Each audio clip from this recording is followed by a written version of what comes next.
As you may already have noticed, Erasmus Mundus joint master's programs are now in full swing of the application period, and this already began at the start of the month in October. It's going to keep going until perhaps in February or March. And so if you are an applicant or you're an aspiring applicant, please listen to this video until the very end so that I can explain to you how the mobility works and what to expect when you are applying for each and every one of these programs. And in case you're a successful candidate, what to expect in terms of the mobility, why we talk about that, you're going to go to various universities, at least 2 universities within the European continent. So please listen up until the very end. If this video is not for you, you know what to do. Share it with somebody who will benefit from it. Now, the Erasmus Mundus joint master's programs are usually fully funded by the European Union, and I have already mentioned this before, and this is under the umbrella of Erasmus+. So Erasmus Mundus joint master's programs are pretty much just a part of what the European Union funds towards education, youth, sports, and all the good stuff that is under the umbrella of Erasmus+. Now, these programs, Erasmus Mundus joint master's programs, are open to pretty much anyone who is across the globe. So if you're listening to this, it doesn't matter where you live, it doesn't matter where you come from, you can apply for it. And of course, we've said about there not being an age limit, which is perfect for pretty much anyone who is thinking of applying. Now, what usually happens is that once you go to each of the program websites, and have emphasized on this, that you need to apply on the official program website and not any other place, right? So once you go to the official program website, you will be able to see the universities that are participating in that particular master's that you have chosen to apply for.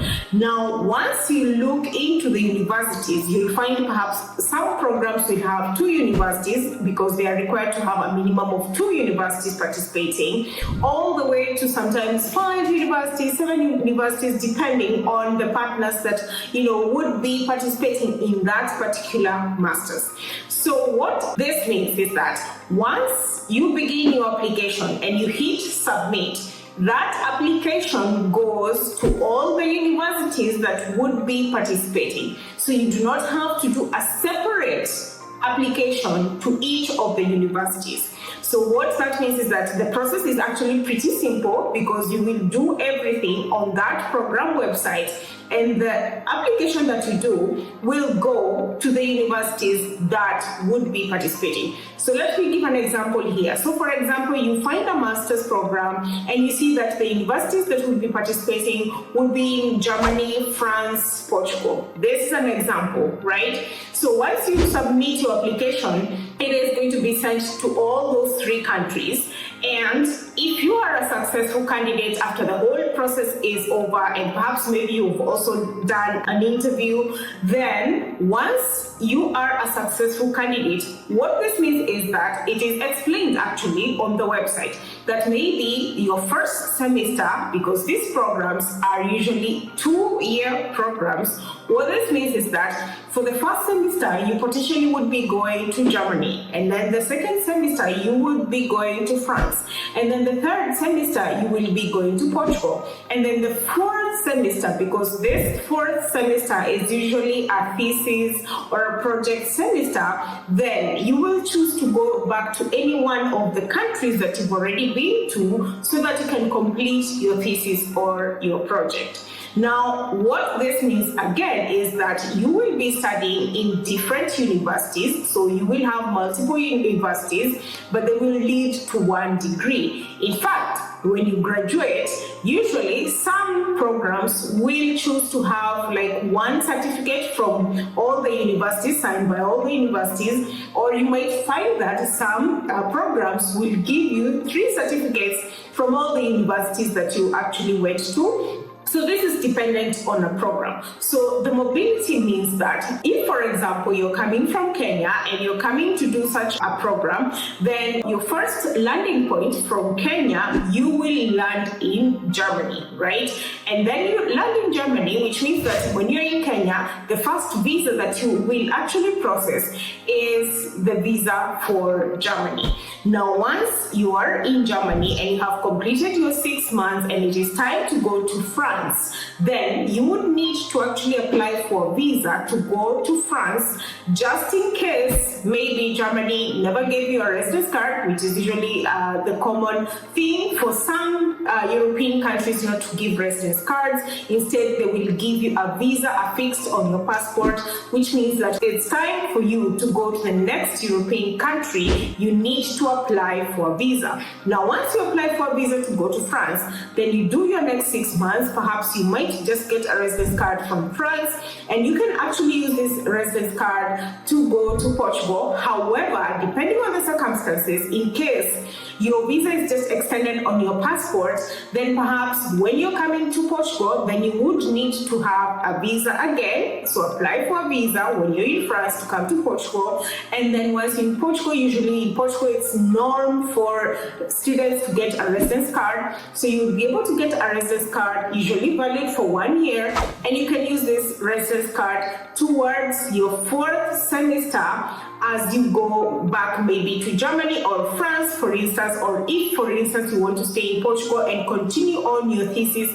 This is dependent on your supervisor, it's dependent on the program, it's dependent on the topic that you have chosen as well to research about. So this means that at the end of the whole program, you will have already interacted with at least 3 countries, 3 European countries, and in fact, for those programs that have internships in between, or some might even have like a winter school that begins even before the program, it means that you will have interacted with several European countries and you will have to move from one country to the other. The beauty of it is that it is so easy to move across Europe because you don't have to worry about the flight tickets and all these kind of things. It's easy to move via a train or via a bus, depending on the proximity as well of the countries that you're moving into. So it means that you will also have to uproot your life, sort of, so which means that all the things that you have garnered over the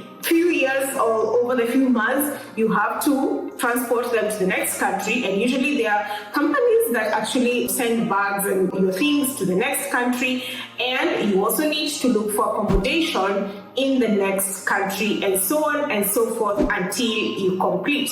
Now, the beauty of it is that you're not going to be doing this all alone, because you would be doing this with your course mates that you've already met, and you guys can sync in together and find accommodation places and also do bureaucratic processes together so that it does not seem as if or feel as if it is quite a lot on your end. So this is one of the things that you really need to notice, that you will be moving from one country to the other country, and from the other country to the other country, and so on and so forth. And you will also be able to do an internship. Some programs also have internships or programs that are outside Europe, which means that you potentially could find yourself going to the African continent or the Asian continent or the American continent to do some sort of program that is still within the 2-year master's program, which is one of the most fantastic things that happens within the Erasmus framework, because it is really based on mobility.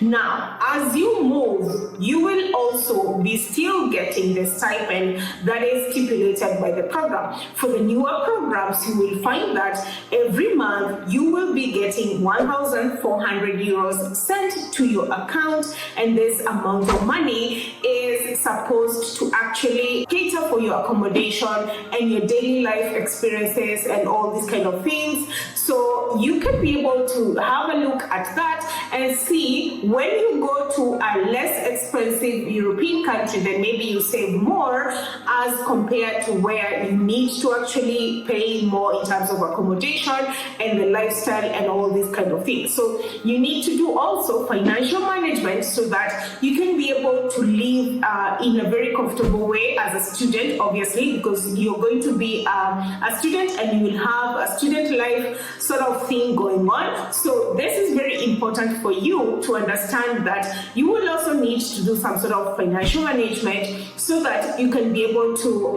live all through the program and be able to comfortably graduate. Now, when you graduate, the one thing that usually happens is sometimes maybe some programs will have very short graduation ceremonies, so you will not have like a whole graduation ceremony like we used to in Kenya, where graduation ceremonies are a whole thing where everybody who is graduating, whether undergraduate, master's, PhD, within that university will gather all together, and we'll have a whole big ceremony and we'll have lots of people coming in. Usually in the European universities it's not the case as much, because maybe your program will just organize a small ceremony or a small thing to just give you the certificates. Some universities might not even have the gowns anyways, so usually it's very casual. And as soon as you graduate, in case you're also not within the European continent by then, maybe you've gone back home, or maybe you found a PhD opportunity somewhere else, or maybe you've just left the continent,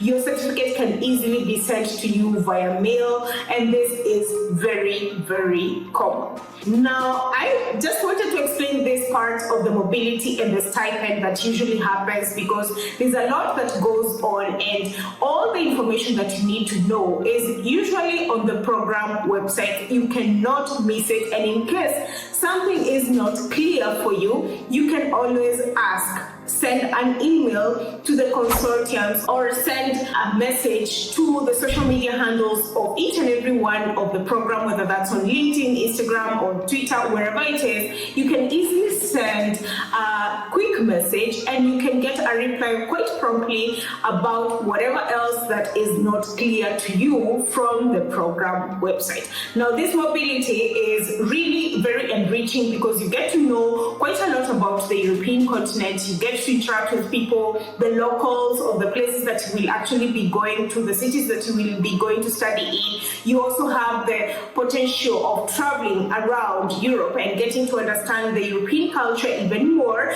and you get to learn quite a lot. In the end, this is a very rewarding program, I will tell you for free, because several people have really benefited from this. And so if you are thinking of applying, I will say please don't think anymore, just go for it, apply for it, and see where it leads. I wish you the very, very best, and obviously, as usual, please keep subscribed, share this video with somebody else who could benefit from it. Check the description box below, where I usually have links of even how to support this channel, as well as other discount links that you could benefit from. Please go ahead and check the description box below, and until next time, bye.